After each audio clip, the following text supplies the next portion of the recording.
سڵاو بەڕێزان، ئەمڕۆ باسی بابەتێکی یەکجار گرنگ دەکەین بەڕاستی، ئەویش دروستبوونی گرەی قۆڵۆن و گەدا، بە تایبەتی گرەی قۆڵۆن.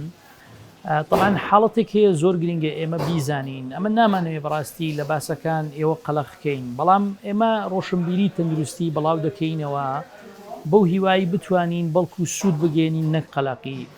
مانای ئەوە نییە ئەو باسی کە دەیکەین خوانە خواستار کەسێک گوێی لێبێ خۆی قەڵەق بکە و بڵێ گرێم هەیە.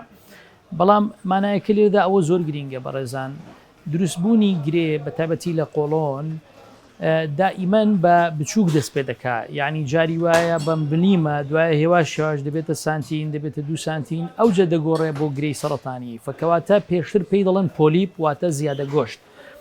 بۆیە ئێمە ئامۆژگاری ئێوەی بەڕێز دەکەین هەبوونی با بڵێین نازور، ئەگەر ئەو زیادە گۆشتە هەبێ ئێمە دەتوانین بە ئاسانی لی بکەینەوە بە نازور. بۆیە هەندێک جار داوای نازور ئەەکەین، نەقەلق بن نەمشەوەش بن، نازور ئاسانە، ئێستا بنج هەیە، زەحمەتی تێدا نییە، فەژانی نییە.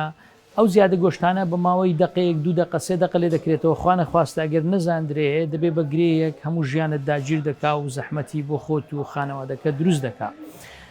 لەبەر ئەوە ئێستا زانستی نوێ لە ساڵی پار دەڵێ ئەگەر هەر کەسێک تەمەنی گەیشتە 45 ساڵ ئەگەر هیچ کێشەی نەبێ، ئەوە پێ دەڵێن سکرینینگ، واتە کەشف المبەکر، واتە پشکنینی پێشوەختەی نازوری قۆڵۆن دەبێ ئەنجام بدە.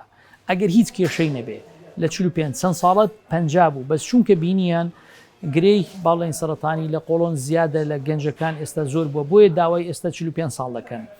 فلەبەر ئەوە ئەگەر باسی زانست بکەین ئێمە تەشجیعی هەموو کەسێک دەکەین، ئەگەر لە 45 بۆ 50 ساڵ تەمەنیەتی نازوورێکی ئاسایی قۆڵۆن ئەنجام بدا، لەبەر ئەوەی ئەو گریانە وکو باسم کرد گرەی قۆڵۆن زۆر ئاسانی دەتوانی پێشی لێ بگری بە ماوەی دقەیەکی کەم و دەچێتەوە سەرکاری خۆی و زۆر ئاسانە.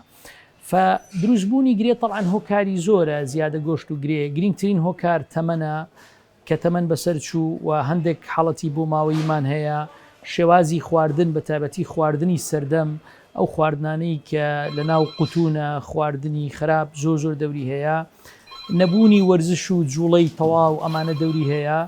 بۆیە دەبێ ئێمە زۆر وریابین لەو بابەتە، بە تایبەتی ڕۆشنبیری وەکو باسم کرد، من نامەوێت قەلق بن، بەڵام بە تایبەتی ئەگەر کەسێک خوێنی بینی لە پیسایی، یان ئەگەر کەسێک وەزنی دابەزی یان قەبزیەکی هەبوو قەبزەکەی هێواشێواش خراپ دەبێ، یان خوێنکەمیەکی هەبوو بە تایبەتی لە پیاوان خوێنکەمی، گرنگە گرنگجی پێ بدەین و ئەو نازوڕە ئەنجام بدەین، واتە هەناوبینی بە تایبەتی لە ڕێگای قۆڵۆن.